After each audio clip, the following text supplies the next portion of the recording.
We begin this news hour in Ukraine, where the US President Joe Biden has made a surprise visit to Kyiv.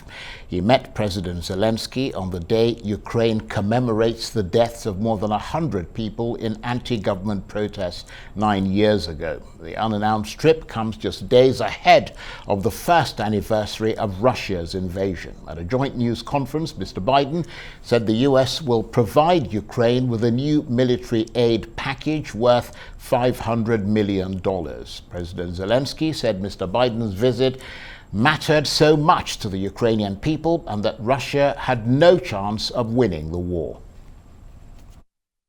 This week that we spoke on the telephone, Mr. President. It was very late at night in Washington, very early in the morning here in Kyiv. Russian planes were in the air and tanks were rolling across your border. You told me that you could hear the explosions in the background.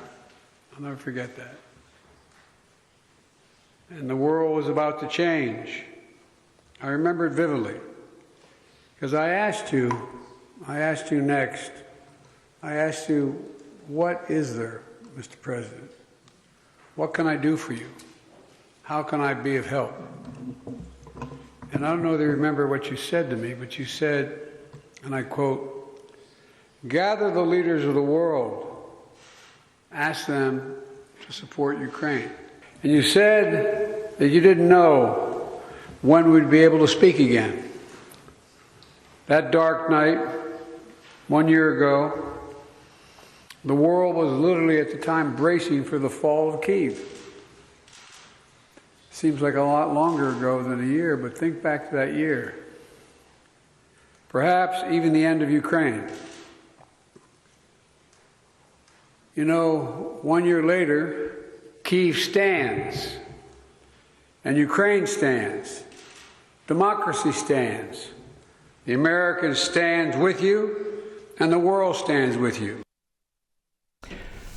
Joe Biden and the US President is now traveling to the Polish capital Warsaw at the start of a 3-day visit to the region. And it is from Warsaw that Arise Chief Correspondent John Cookson joins me now. Good to see you, John. And it's usually rare of American presidents to visit war zones. I mean, so Joe Biden's surprise visit to Kyiv this morning, is that a clear message that the US won't waver in its support for Ukraine as it prepares for the first anniversary of the Russian invasion? Hi, Charles. Good to see you. Well, a grueling trip for the 80-year-old President Biden, and the secrecy surrounding the trip was absolutely incredible. Officially, he was supposed to leave Washington yesterday with the usual crew of reporters on Air Force One, but a handful of reporters were sworn to secrecy, and he slipped out of Washington at 4:30 in the morning, Charles, yesterday. And flew across the Atlantic. The reporters on the plane had their iPhones and means of communication taken away from them. And eventually Air Force One landed in Poland, and then Biden took a 10-hour train journey to Kyiv, and that must have been pretty grueling, as I say. And he arrived in Kyiv this morning, spent 5 hours there in total, shaking hands with, of course, President Zelensky and his wife, who greeted him in the presidential palace, and then, as you say, they attended a ceremony and went to also to a famous cathedral, and it was an extremely moving event. I would have thought a pure political international theatre, Charles, on the biggest stage ever, I suppose, the TV stage. And is it a little bit more than that? I'm not so sure. Zelensky wants so much more from countries like the US, and all the smiles and the handshakes are all very well. But what Zelensky actually wants are warplanes and other military hardware. So anyway, Biden on his way back to Poland tonight on another, 10-hour train journey. It's a journey, incidentally, I'll be taking myself tomorrow, although my journey will be about 20 hours, I understand, from Warsaw.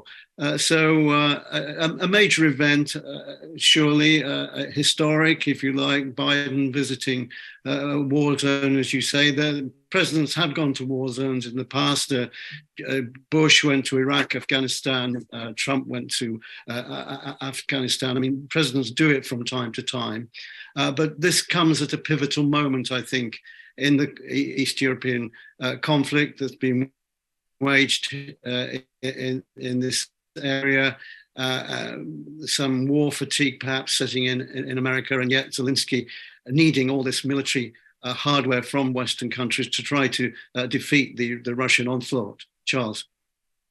And as you said, John, I mean, this sort of gesture matters so much to President Zelensky and the Ukrainian people. But of course, aside from the symbolism, I mean, there's also the substance. There's $500 million more in critical military support. What is that money going to be used for? Yeah, I mean, you talk about $500 million, Charles, but America's already pledged 50 billion already. So another $500 million is not exactly a drop in the bucket, but and it is a substantial amount, but in comparison to what America's already pledged. But what will it be spent on? Well, it will be spent on more military hardware, possibly long-range rockets, howitzers, anti-aircraft systems, and also air defense systems. But crucially, as I mentioned a short time ago, no mention of the warplanes, the F-16s that Zelensky wants. So this $500 million, of course, welcome as part of the fight, but you know, it's a small amount compared with what America has already pledged to date. Absolutely. And President Biden's visit, John, comes a day before Vladimir Putin delivers his State of the Nation address. How do you reckon Mr. Biden's presence in Kyiv will be viewed in Moscow? Yeah, it's going to be interesting tomorrow because Biden's going to be making a speech in Warsaw, and also Putin is going to be making a speech, and it's kind of split screen. You know, leaders of two of the world's superpowers duking it out on television. I'm not sure what Putin's going to say tomorrow because he has to sell some kind of victory to the Russian people through the tame Russian media and all the time.